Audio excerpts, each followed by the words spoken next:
Right? The first one's pretty creative. You're just putting yourself in the mindset of a toddler, and then part two, you're analyzing it, talking about the context of development. So you might have to do a little research on your own, where you haven't gotten to the toddler development piece yet, but y'all have your textbooks, you all can read. Y'all will do just fine. All right, I'm mostly looking for effort, following directions, citing your sources. Right, so I grade pretty leniently as long as y'all follow my instructions and put in good effort, all right, unless things are completely inaccurate. It shouldn't take too long. These are just mini, small writing assignments. Because it's due tonight, unless you have questions like during the work day today, it's going to be hard for me to get back to you guys. So make sure you look it over before like 5 p.m. so I can email you back if you have questions, okay? Any other questions? I tried to do it like this last week, but my power was out. Oh yeah, okay. And I have an audition tonight. Understandable. I can give y'all till Thursday. Would that be helpful? Alright, I'll give y'all till Thursday. Seriously, look at the instructions, like read it over, and make sure you ask me questions before the day it's due, like before that night, because I don't check my email at 8 or 9 o'clock at night. So, look it over, make sure you ask me things before, okay?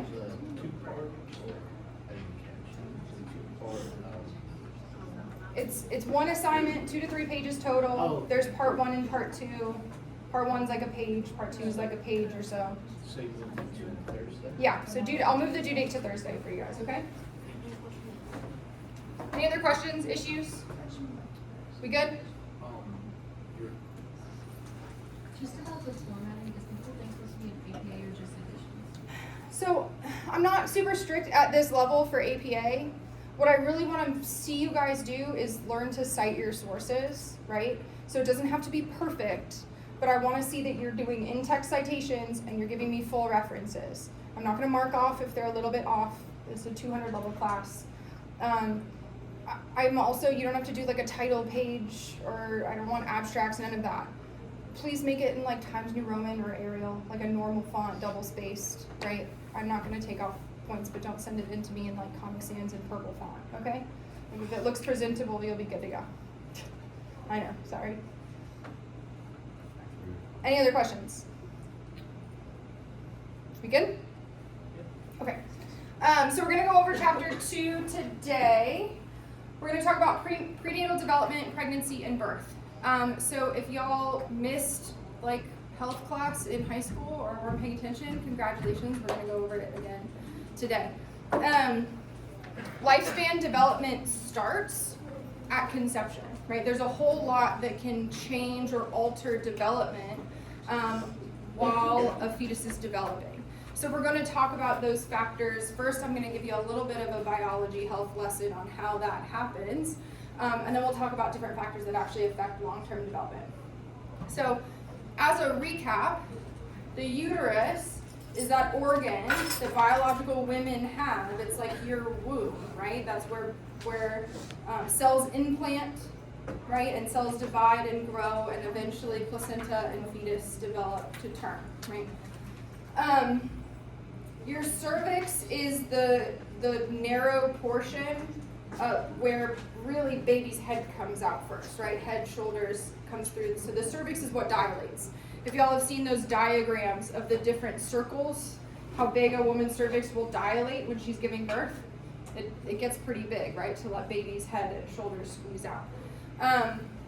The fallopian tubes are what attach a woman's ovaries to her uterus. That's where eggs come down, and usually that's where sperm meets egg, right? Ovaries are those two organs. They're actually like the parallel to men's testes, right? Or testicles. Those are what house eggs. And every month during a woman's menstrual cycle, those eggs fight to be the one that, or two that get released, usually just one, right? An ovum is just a fancy word for egg. A woman is born with the amount of eggs she's ever going to have in her entire life, right? How many eggs do you think a biological female is born with?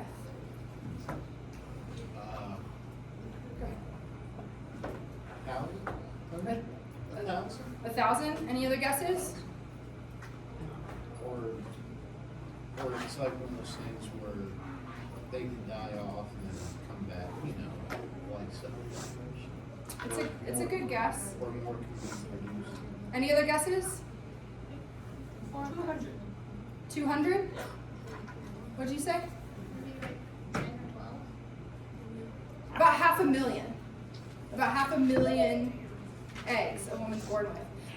Part of them will die off before she ever reaches puberty.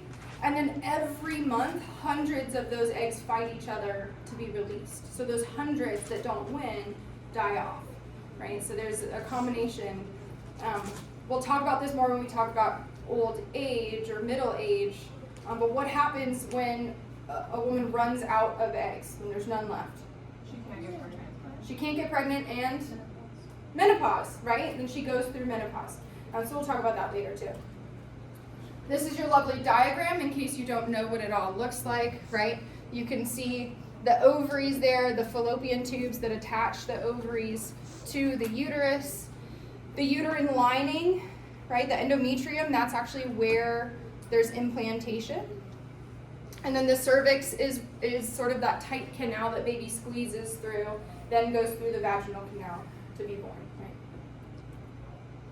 right? Fertilization is what we call it when sperm and egg meet, right? Sperm and egg typically meet in that fallopian tube and then travel down into the uterus for implantation. That process usually takes about 2 weeks, so it's not immediate, right? Ovulation is that period of time during a woman's menstrual cycle where the eggs are released.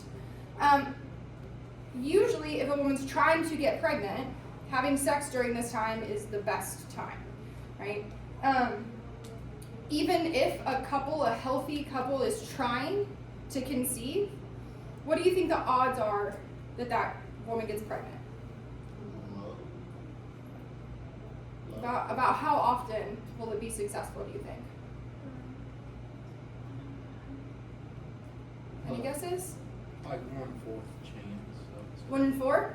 It's about 1 in 5, yeah, about a 20% chance. So even for a healthy couple that are trying to conceive, that are having sex during this ovulation time, they've got about a 1 in 5 chance at any given month.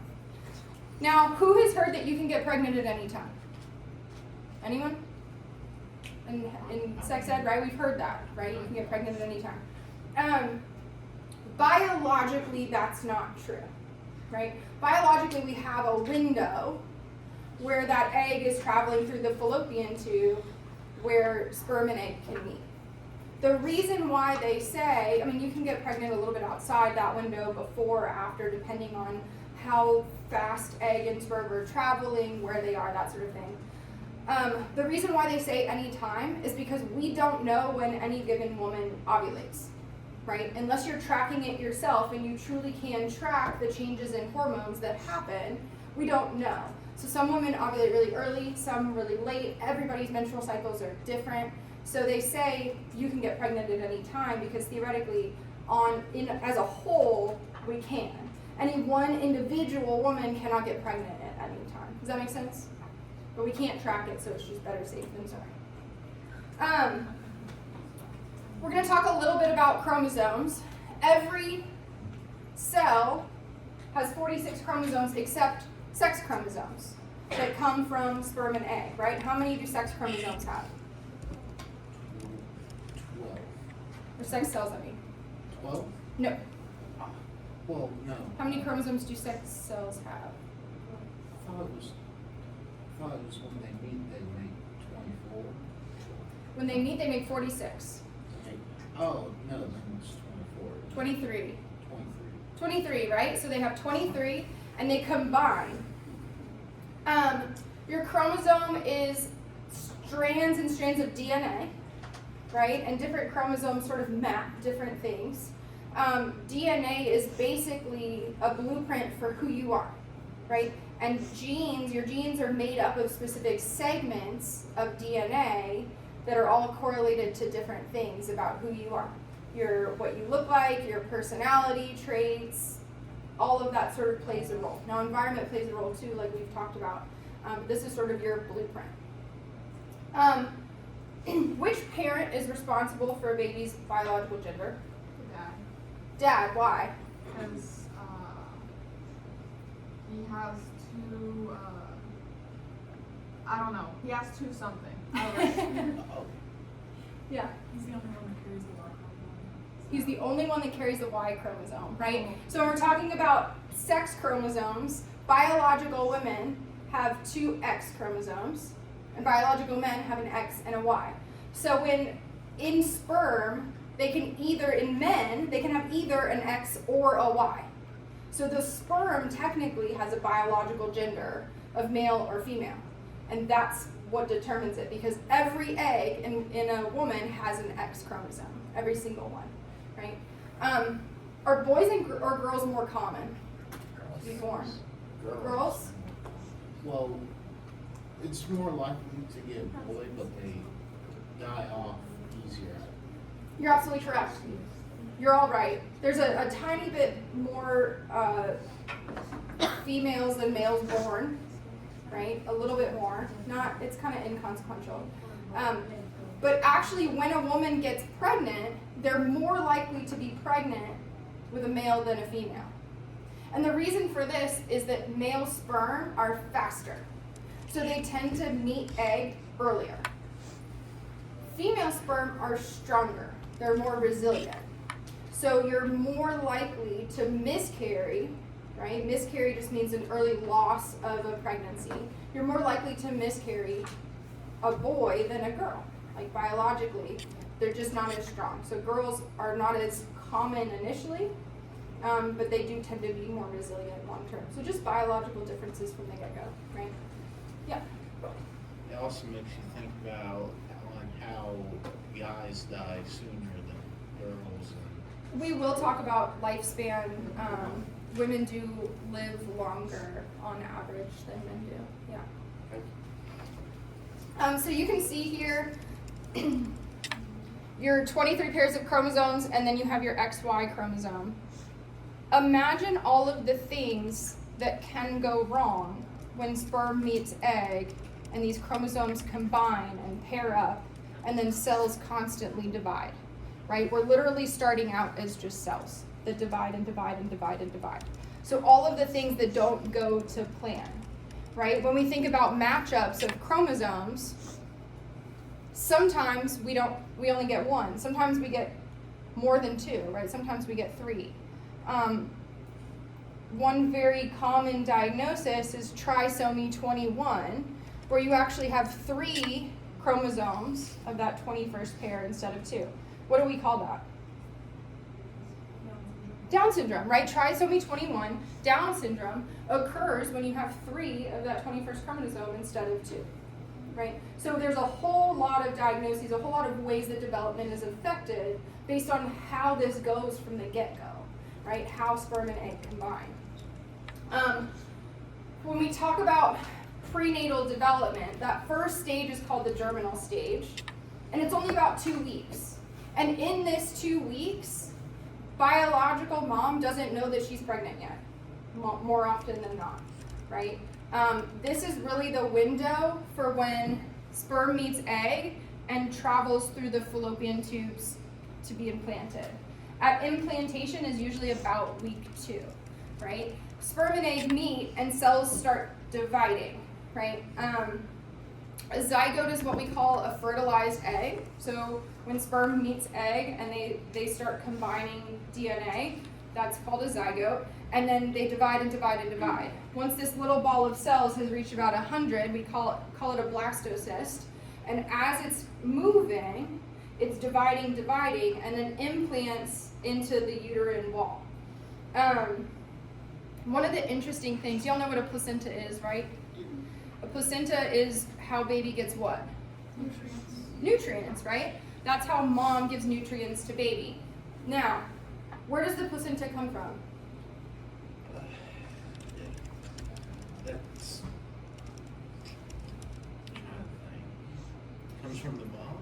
It comes from the same exact cells that create that fetus.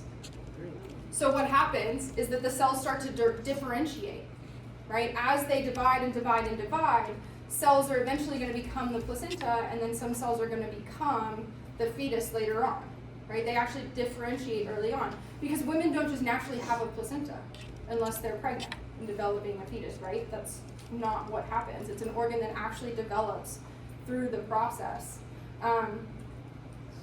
So you can see here what it looks like as it travels through that fallopian tube and then implants.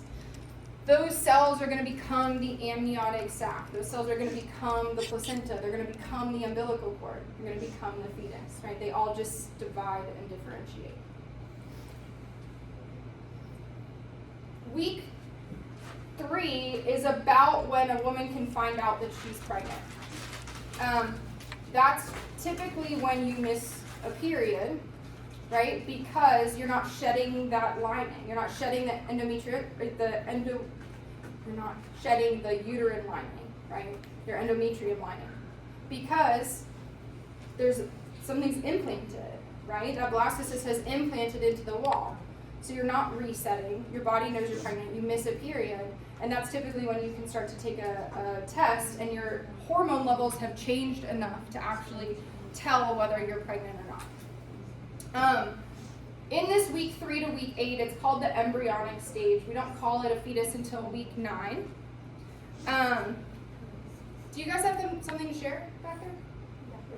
Yeah, what's up? Oh no, we were talking about the slide. Oh, okay, great. So in this second stage, all major organs are constructed. That's kind of wild, right? We're looking at an embryo that's like this big. All major organs are being constructed. That means by week 8, there's a heartbeat that you can actually detect with an ultrasound. You can hear it, right? So all major organs are being developed. Now, that doesn't mean that they actually look like what they're going to look like, but it means that the basic structures are there. So circulatory systems are there. Your brain and your spinal cord actually starts out called your neural tube.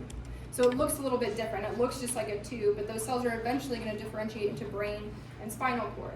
So all of these systems exist. This is one of the most critical times, right? It's one of the most influential times where things could potentially go wrong. Anyone know what period miscarriages are most likely? Period miscarriage. During what time? The first trimester. 6 to 9 weeks, first trimester. Yeah, you're all right, right? It can happen earlier, but usually we just don't even know that it happens when it happens in those first 4 weeks or so, because usually women don't really know that they're pregnant that early. So it can happen that early. Usually it's not detected. Really in that first trimester before week 12 to 14 is when miscarriages are more common. They're really common, guys. Like miscarriages, it's a really tough thing for people to go through, but they're extremely common. And the more we talk about them being common, the less of a stigma it has. You've got about a 1 in 4 chance, right, of miscarrying, because there's just, like we said, this is so complicated. And the reason why we miscarry is because something didn't happen the way it was supposed to, so that there wouldn't be normal fetal or infant development, right? When something happens early on that triggers that, hey, this isn't gonna work, that's why we miscarry, because it's so miraculous when things happen the right way, and it's so common for things to not happen according to plan. So it's pretty common, yeah. And everything can go correct, and just have little things. Oh yeah, of course. Like extra finger or. Mhm. There's a whole bunch of little things that can But- change, but it's what we call a viable pregnancy, Yeah. right? Miscarriages are when the pregnancy wouldn't be viable, right? It's not gonna last. It basically won't affect the person's life, homes and Well, there's still plenty of things that can Oh. affect the person's life where they can be a viable pregnancy, right? But we're talking about catastrophic things, like the circulatory system isn't setting up the way it should, right? When we talk about prenatal development, we're going to talk about these also when we talk about kiddo development and how we grow. But there's sort of 3 rules of thumb for development. The first one is proximodistal. That just means proximal is inside, distal is outside. We develop from the inside out, right? That makes sense. We develop our heart, our circulatory system, our internal organs before we focus on arms and legs, right? Makes sense. The next is cephalocaudal. Cephalo means head, caudal means feet. We develop from the top down. That's why babies have such big heads, right? We develop head and brain first and then worry about the rest later. Mass to specific just means that we kind of get the general overview of what that organ or function is going to be, and then we get more and more specific over time. So like I talked about the neural tube. Those are just cells initially differentiating and saying we're going to be part of this neural network, but they haven't specified yet, right? There's not a clear brain and spinal cord yet. And then slowly they differentiate. So we go inside out, head to toe, and mass to specific. Make sense? And you can see that here, right? This first picture on the left, there's a whole lot inside, not a whole lot outside, right? We're developing everything internal first, those immediate organs, organ systems, and not so much anything else yet. These next two you can see, cephalocaudal, right? Big head, smaller body. And as they grow, then we start to differentiate arms, legs, fingers, toes, that sort of thing. The third stage is week 9 until birth, and that's what we call the fetal stage.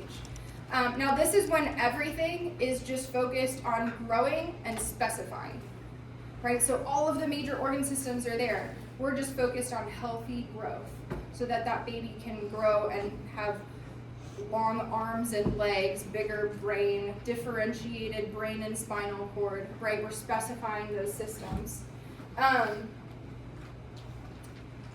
The age of viability is a term that we use to talk about the earliest in which a baby can be born and still live.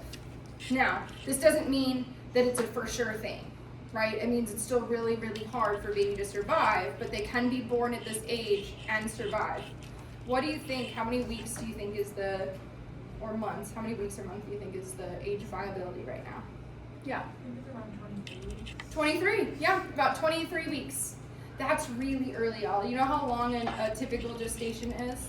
Like 36 weeks? 40. 40 is term, right? 38, 39 is okay. After 41, they evict, right? We're going in for some sort of induction or C-section. So we're really aiming for that 38 to 41 week period. So 23, 24 weeks is really early. You're looking at a really tiny baby, maybe 2 pounds, right? But we have the medical technology to intervene and keep a baby that early alive, right? As you can see, even in fetal development, this is what we mean when we talk about mass to specific. You can see, you guys have seen brains, right? You know they have all those grooves. When baby first starts developing that brain, it's smooth. There's no grooves at all. And then as it grows and grows, and this is 9 months when baby's born, you can see all of those grooves. The point is to create more surface area in the brain so that we can have more neuronal connections, more brain usage, right? So that's how we go mass to specific. When baby's ready to be born, they go head down. Do you know what it's called when they're feet first? Breech. I heard it, yeah.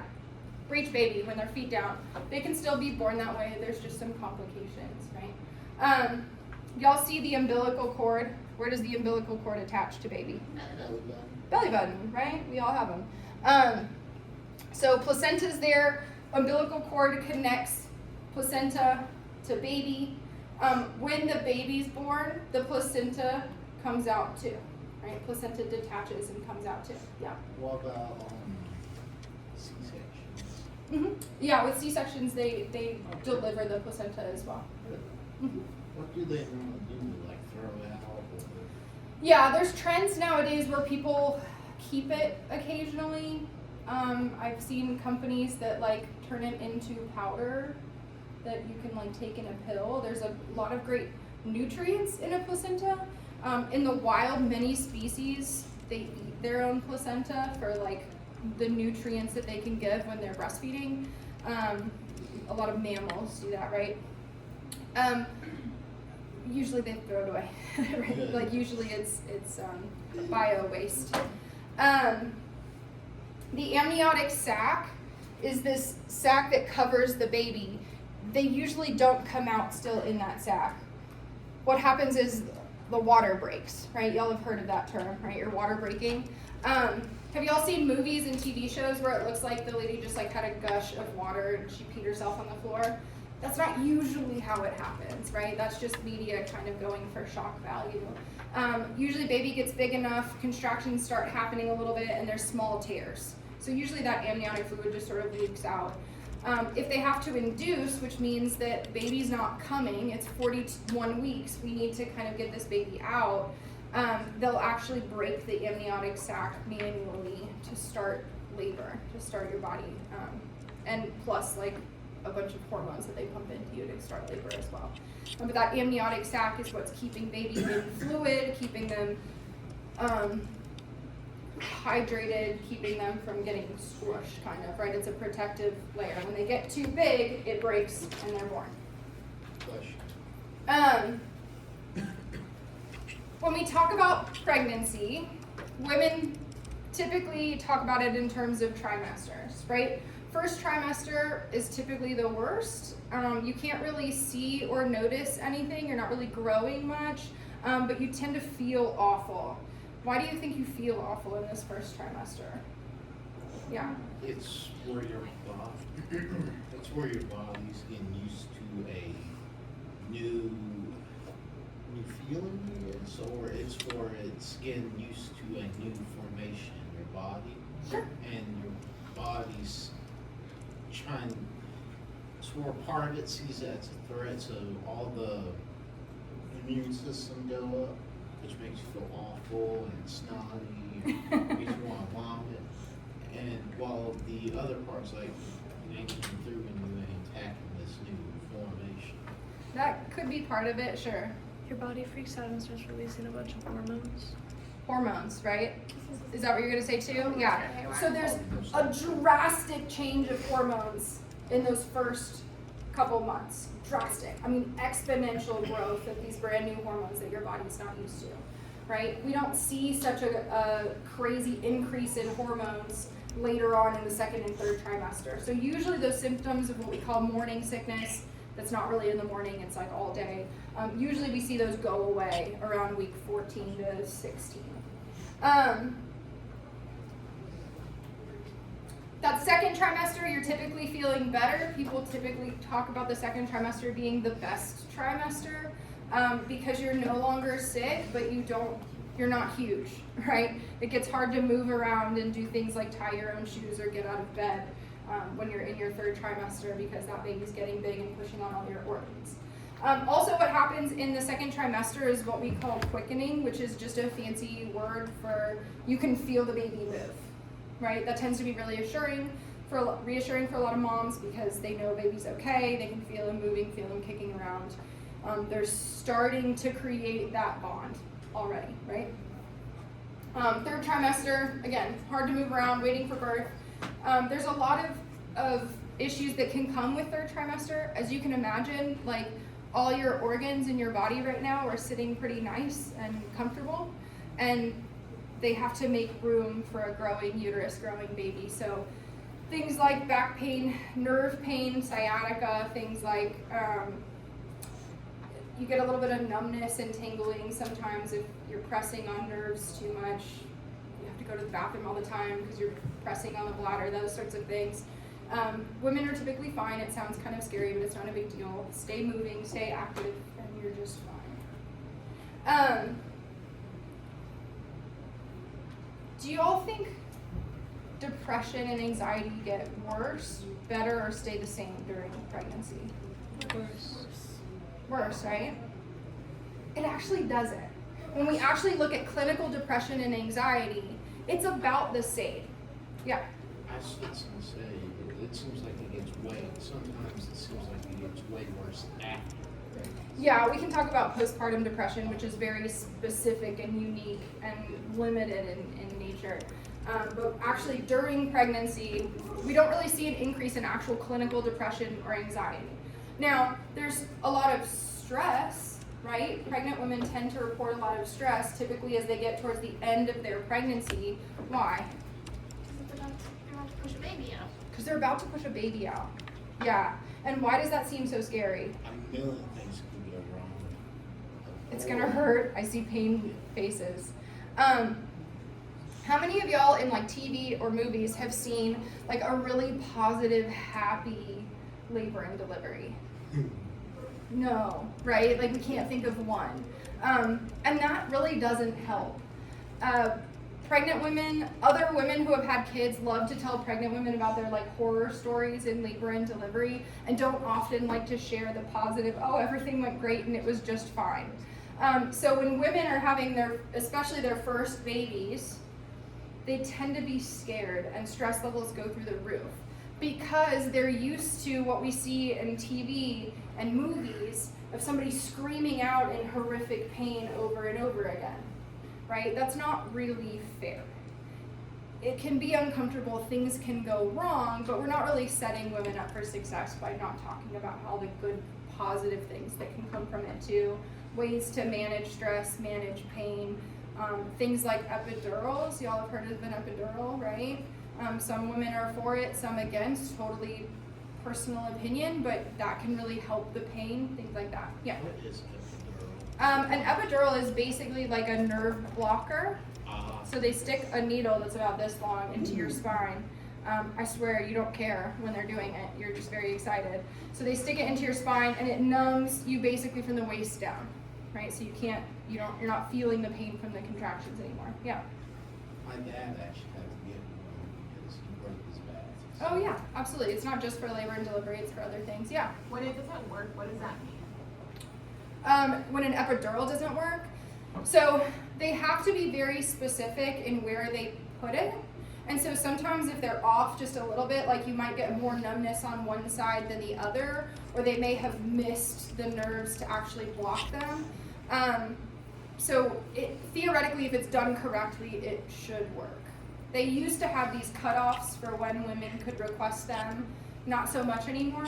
Now they say as long as you can sit still long enough to get it, you're fine. So there's also a bunch of studies that show they used to think it increased your risk of having to get a C-section, with the logic being that if you can't feel it, you can't push like you normally can. And so what they typically do now, which is kind of strange, but they use mirrors. So women can actually see what's happening and they can like change what they're doing based on what's working and what's not. And there's actually not really a significant increase in C-sections following epidural. So, yeah. Sorry, I thought it was on here. Okay. So we do see rates of depression increasing in pregnant women, but only in conjunction with general rates of depression increasing, right? If we look at this chart, you can see how back in the 80s, we had less depressive symptoms or serious depression in total, and it just keeps going up. But these rates actually mirror the general population rates. So we're seeing increases in subclinical or serious clinical depression symptoms across the board. So even though we're seeing them raised, they're not significantly higher than other rates. So we're going to talk a little bit about how outside threats can impact development, and these are things that y'all already know, right? What are pregnant women not allowed to eat? You can technically eat junk food. Seafood, raw seafood, yeah, or seafood with high mercury content, right? So usually fish that eat other fish, not so great. They tend to have a higher mercury content. So certain fish you can't eat, raw fish you're not supposed to eat, raw meats of any kind. So it's all because of mercury? That's just the specific fish one. Oh. Raw meats of any kind is just because there's more bacteria, right? That can impact you and impact the fetus. What else are you not supposed to eat? You can't drink alcohol. You can't drink alcohol, right? You can't smoke. You can't smoke. Well, you're not supposed to, right? We're saying can't. You're not supposed to do all these things. You're not supposed to smoke. You're not supposed to drink alcohol. You're not supposed to drink coffee in excess, right? Really? Caffeine, you're supposed to limit. You're not supposed to eat soft cheeses. You're not supposed to eat charcuterie of any kind, like salamis, cured meats. Yeah. What's a soft cheese? Think of like, y'all know what brie is? So any mozzarella is a soft cheese. So any of those cheeses that aren't like breakable hard, those are just more prone to bacteria. Like the real cheese that's hard and. Yeah, wheel cheese, things like that, cheddars, Parmesan, things are fine. Soft cheeses are more susceptible to listeria is a really bad bacteria that you can get from certain meats and cheeses, so you're supposed to stay away from like deli meats, so you're not supposed to have deli meats, deli sandwiches of any kind because they're prone to listeria as well. Just a whole bunch of limits. Why? So that the baby can go okay? Right, because we have found that those things can impact the baby. Now, normal deli meats don't have a negative effect, right? But they're just more commonly associated with things that can be harmful. We all have a chance of getting listeria from eating deli meats. We all do. We are typically fine, right? You might get a stomach bug. But the way it can impact fetal development is drastically different and more severe. So we know to limit it. Yeah. So, is it kind of like we're, not the mom, but when development, the baby becomes more susceptible because they have no immunity to anything? Or, Right, and because they're developing. So anything that crosses that placenta and goes into the baby's nutrients can affect long-term development. And we know that these things affect development in different ways because we've done studies. Now, any of these things, outside factors that can play a role, we call them teratogens. And that can be anything, y'all, from like smog or secondhand smoke to the things that mom eats or drinks, right? So all these things can impact. The sensitive period is typically that first trimester when things are gonna impact the most, right? Because that's when major organs are developing. So if mom wants to have a glass of wine with dinner, she better wait until like trimester 2 or 3, once those organs have really at least solidified in general, because less can go wrong, right?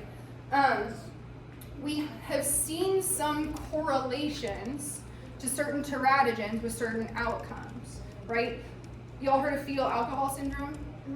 Right? Fetal alcohol syndrome is a direct effect when biological mom drinks enough alcohol during pregnancy to affect the fetus.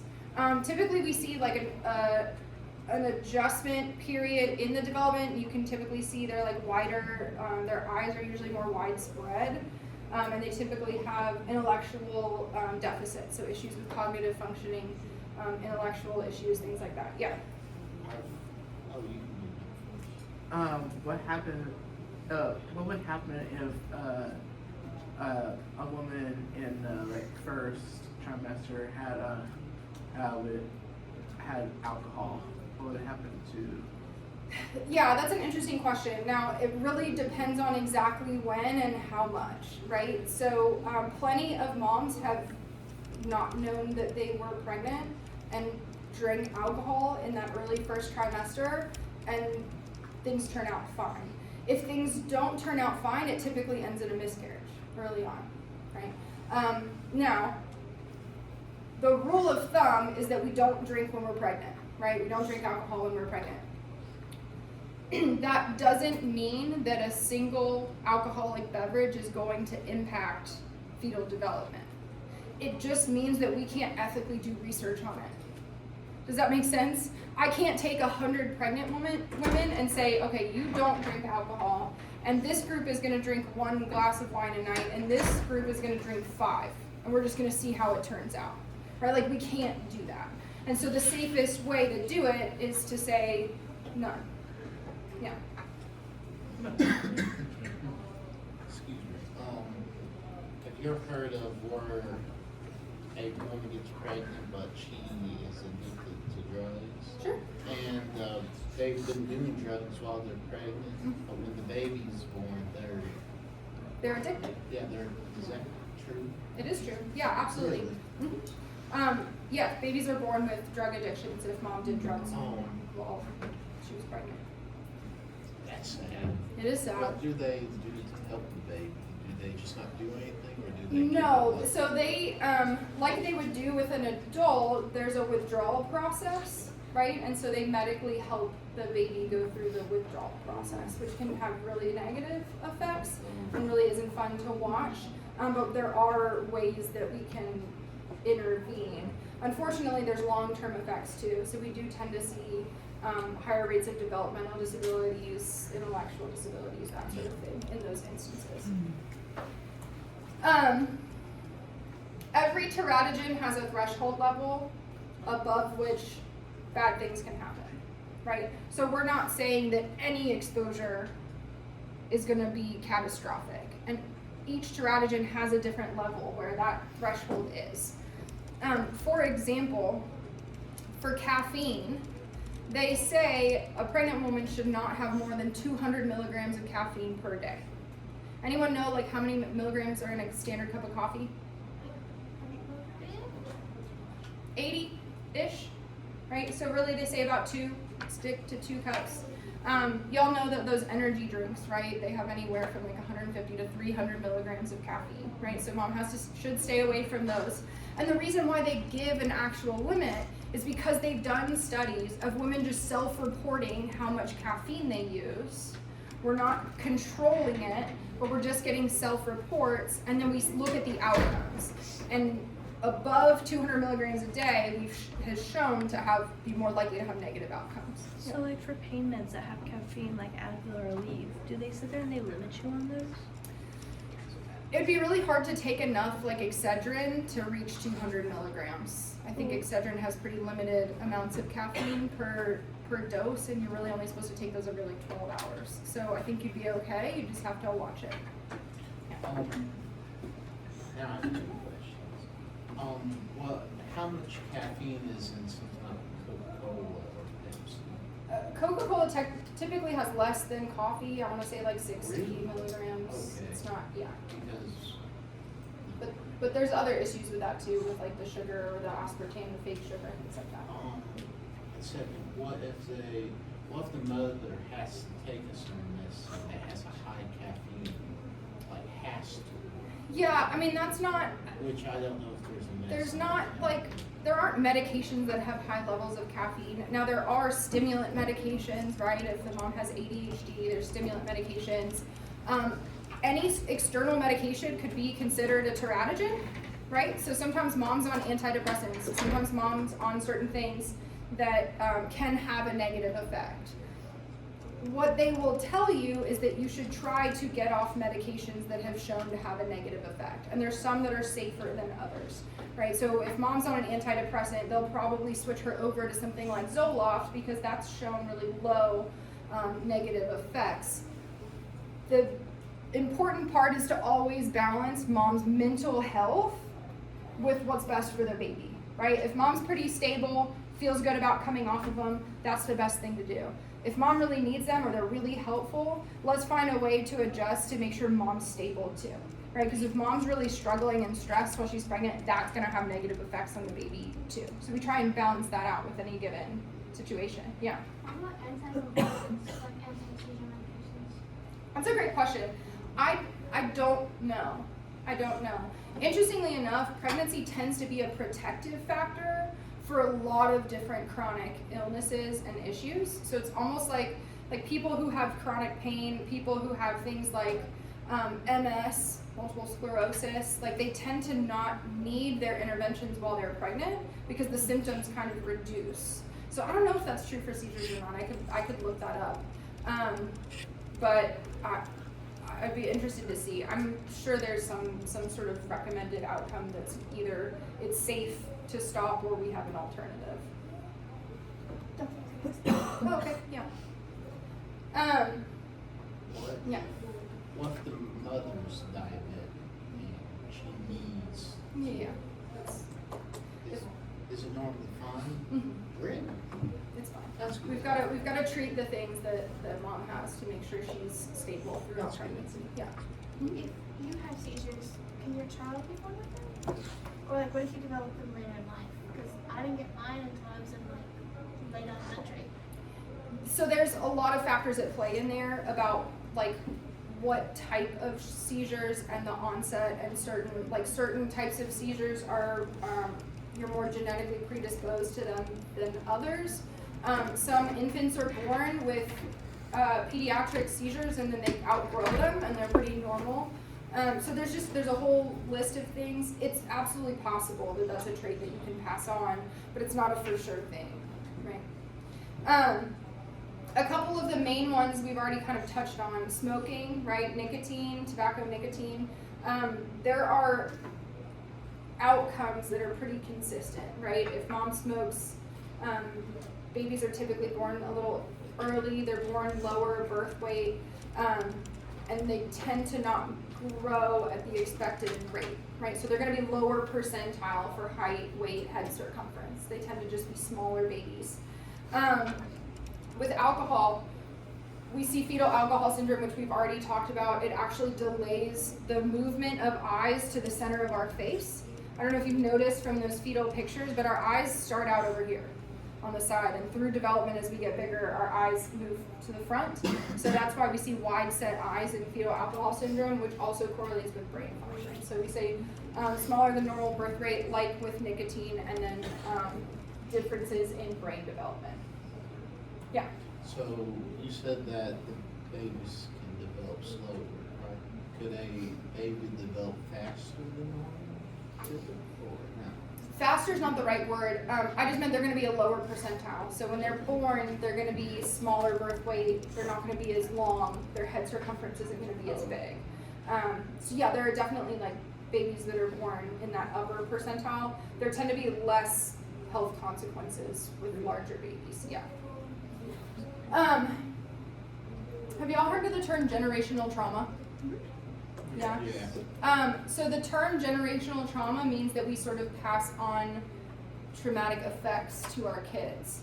And there's actually a biological basis for this, particularly when biological mom is pregnant, right? So when biological mom is pregnant, if she's extremely stressed out, the changes in cortisol levels can be passed on, right? Those stress levels can affect the baby. High stress response typically tends to shift the body into starvation mode, particularly if there's chronic stress and not enough nutrients, right? So if mom's not eating enough, there's not a healthy enough diet, that can kind of shift the baby into starvation mode as well. And it's actually linked to obesity, right? Because when we're in starvation mode, we kind of take in food and pack on weight because we're worried about not getting another meal, right? So you can kind of alter the metabolism of a baby based off of prenatal stress. We're doing a lot of research right now to figure out how things affect long-term development, right? One of the most interesting ones is COVID. What happened when moms were pregnant during COVID, and what do those outlooks look like? But we don't really know much about that research for years and years because we're going to follow those moms and kids. Yeah. Could the dad affect the baby? Oh, yeah. Let's say they eat like garbage or just slacker, just. Yeah. So dad can absolutely affect fetal development. Usually things that biological dad is doing, like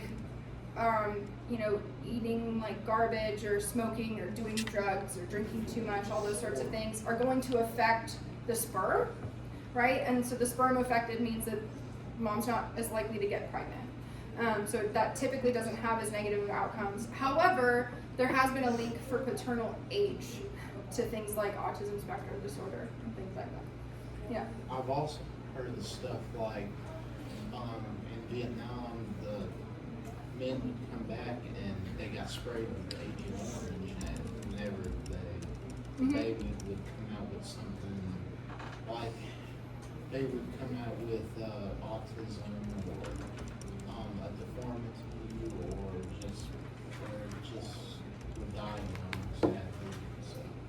Yeah, there's I don't know of any studies that have linked Agent Orange to autism, but there's absolutely developmental delays that can come from whatever mom and dad have been exposed to, biological mom and dad. Yeah. I just heard of it, I haven't gone into full Yeah. detail, so I was just naming all. Yeah, no, across the board, there's definitely impacts on both sides. Obviously, we study the effects of teratogens on biological mom more because there's more of a direct connection, but things that dad does affect it as well. We'll talk a little bit about genetic disorders. So these are things that we inherit from our parents, right? They truly are from our genes, things that we inherit. And based on the type of genetic disorder, we're more or less likely to develop it if our mom or dad biologically have it, right? So what I'll say is most things that we can get diagnosed with are genetic in some way, shape, or form, right? So we either can inherit them directly or we inherit sort of the predisposition. We inherit the ability to be more susceptible to these things than others. Environmental factors still play a role, right? Our social circles play a role. Where we grew up, who we grew up with, what we're exposed to, all of those things still play a role for most disorders. Some are just truly genetic. We're going to talk about single gene disorders because those are the ones that truly are biologically inherited, right? You can have dominant, recessive, or sex-linked single gene disorders. And you all in biology have learned about dominant and recessive genes, right? When you're learning about hair color, eye color, and you're doing all the charts for how to tell whether somebody has a 25% likelihood of developing something, right? So we all know about dominant and recessive genes. Dominant disorders, if one parent has it, kiddo has a 50-50 shot, right? Because if it's dominant, they only needed one gene out of two, right? A pair, they only needed one, and then they're going to express it. So 50-50 shot, they either get the one with it or without it. Things like Huntington's disease, which is like a degenerative disorder, typically lifespan is about 35 for Huntington's disease, right?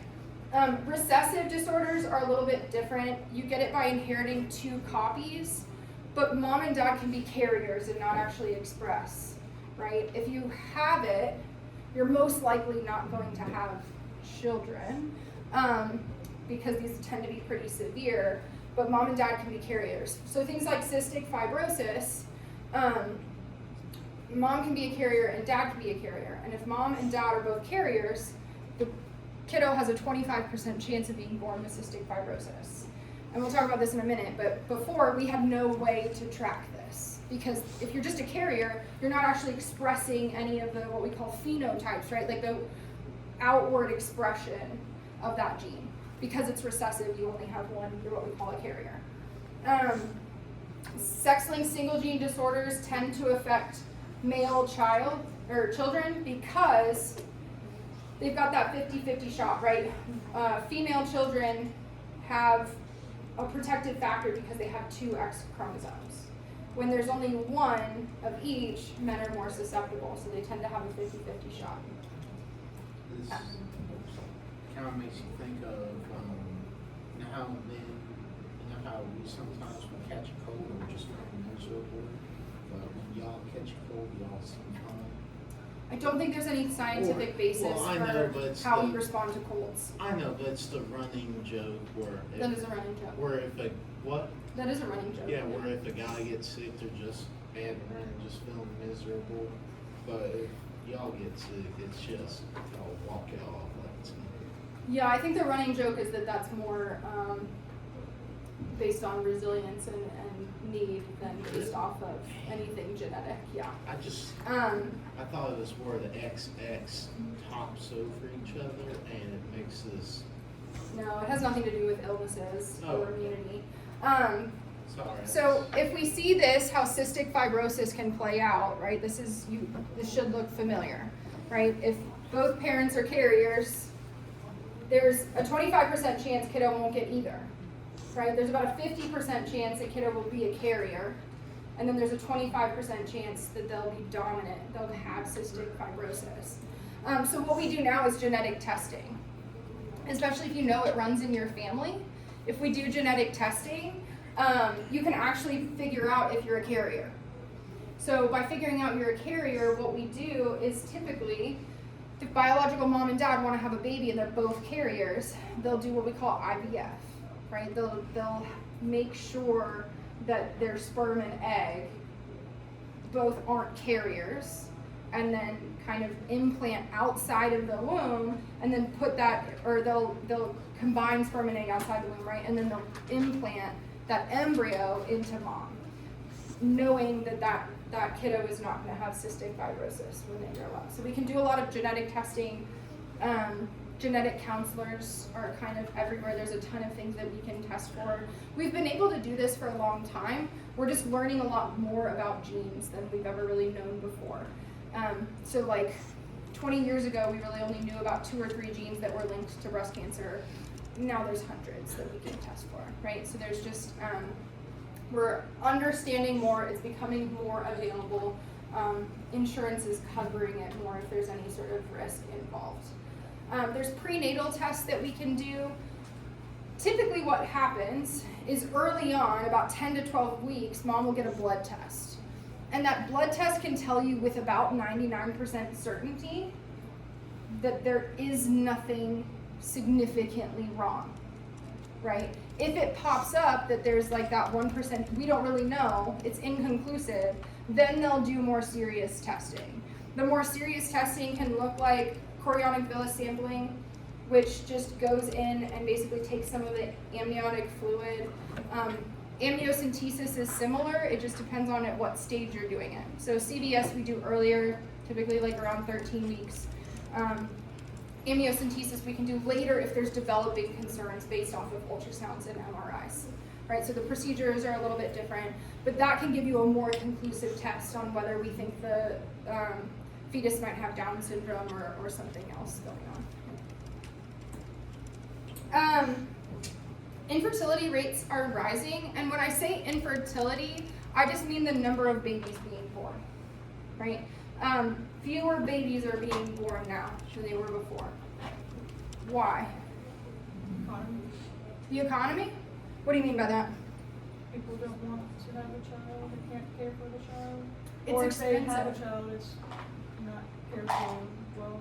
Yeah, having a baby's expensive. Yeah, so that's a limiting factor. Yeah. Don't want to go through stress or just stress of delivering the baby So yeah, maybe not that, but mainly like personal choice, right? So like people actually have the ability to choose not to have babies, and that's more normal and accepted today than it ever has before. Yeah. Birth control? Birth control helps, yeah, like the way that we're teaching about these things, the conversations we're having, the options available helps, yeah. I think with the elimination of like gender norms and where it's becoming a lot more normalized for a woman to not be like stuck in the house all day with children or taking care of the house, a lot more women are choosing not to put themselves potentially in that situation by not having a kid. Absolutely, yeah. I should have worded it. I'm talking about how the pregnancy will affect the mother's life after. Gotcha. Yeah, that might be part of it, but it's more about personal choice than anything. Yeah. And one of the bigger factors too, the age at which we're deciding to have kids is getting older, right? So we are living longer. We're deciding to wait longer to have kids. Like you said, gender norms. It's now normal to go to school, get a career, follow your passion, make money, right? All of those things mean that people are putting off having kids. What's the problem with putting off having kids? Population will lower. Not necessarily. Yeah. Women go into menopause at a certain age. Women go into menopause at a certain age, right? Usually around 40s. Yeah. Yeah. Your chance of getting pregnant are lower. Exactly. So the older we get, think back, when do we all get our periods?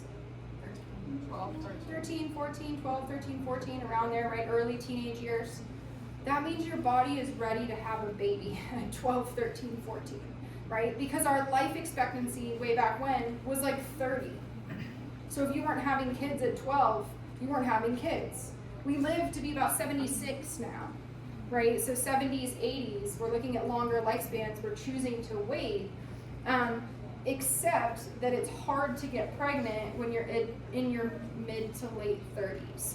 35 is the cutoff for what we call geriatric pregnancies.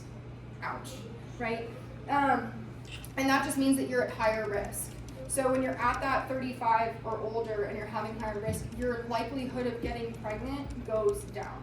So that's why everything that you guys said is spot on. And also we're waiting longer. We're pursuing careers, pursuing passions, pursuing other things, choosing not to have kids and then changing our minds later or just wanting to put it off. And it just gets harder to have kids, and you're also having fewer when you wait until your 30s.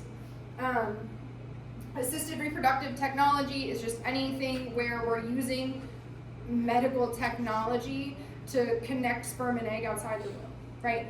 The most common one is IVF, in vitro fertilization, and that is an infertility treatment. They typically don't start it until you've already been trying for about a year unsuccessfully.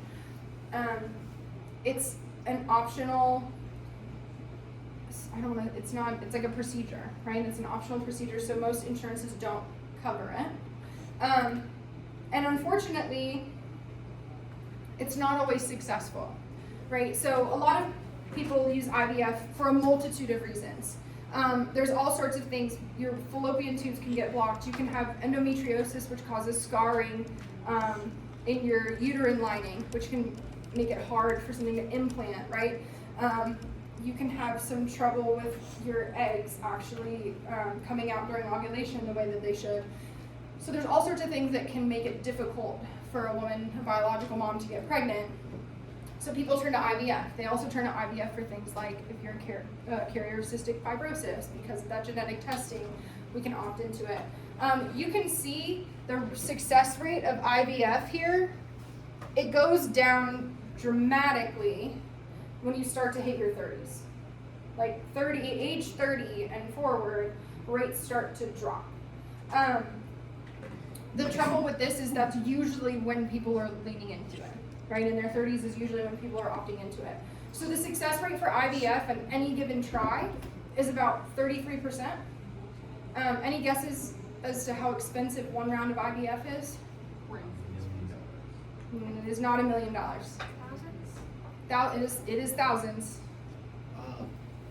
20,000. About $30,000 for one round with a 33% success rate, right? That's a lot of money. Now it depends on where you are and specifically what you need out of the IVF treatment. It really ranges from like $15,000 to $40,000 depending on where you're at, or where you're at, but really average is 25 to 30. So it's an option, but it's not an option that's accessible to everybody, right? We'll very briefly talk about birth and then we'll wrap up this lecture. When a biological mom is pregnant and she's ready to give birth, baby flips downward, amniotic sac breaks, right? So water breaks, contractions start. Contractions can last a really long time. Labor can last a really long time. Typically it's longer for a woman's first baby than her subsequent babies. It can last hours to days, right? So labor can last days. Crowning is what they call it when the head is coming through the cervix, right? When you've dilated enough for the head to come through. Baby comes out head first. Typically, women are worried about the head. It's actually the shoulders you have to worry about, right? Shoulders are wider, and so the baby kind of gets curled up and squished, and they help pull the baby out. Yeah.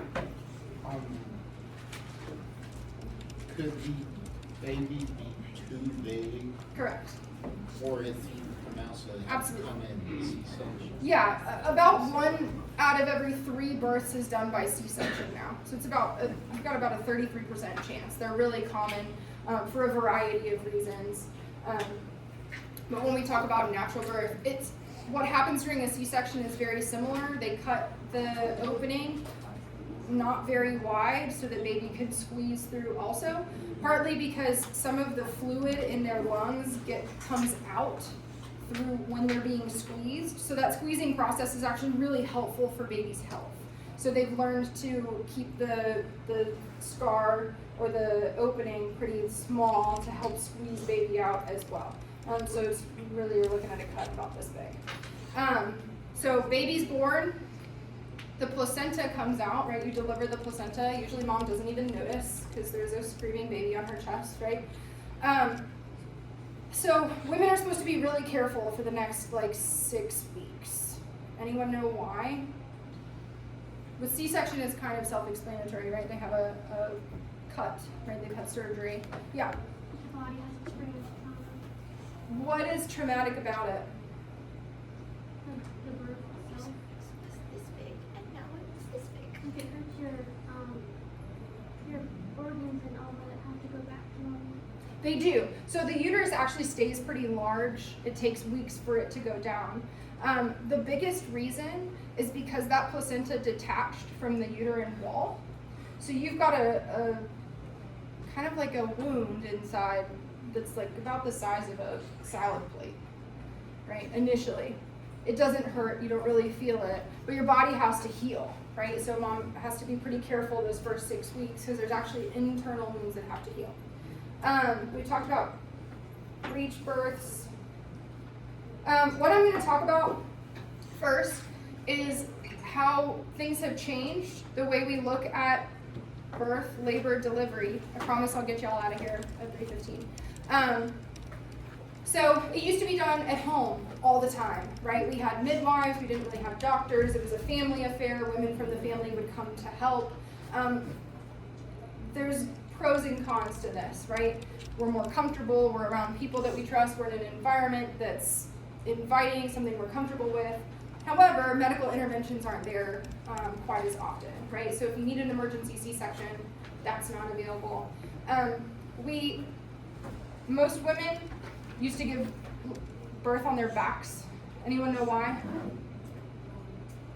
Or have a guess?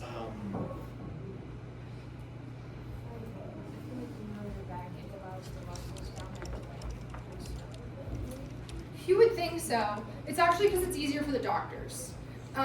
It's easier for them to monitor and catch the baby. Gravity works this way, right? So in all reality, it makes sense to use gravity to help us.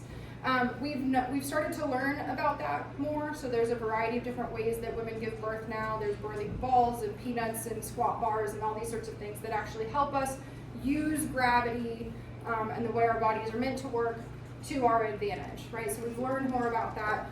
The nice part is with our medical interventions, women have a lot of choices in how they give birth, with medication, without, at home, in the hospital.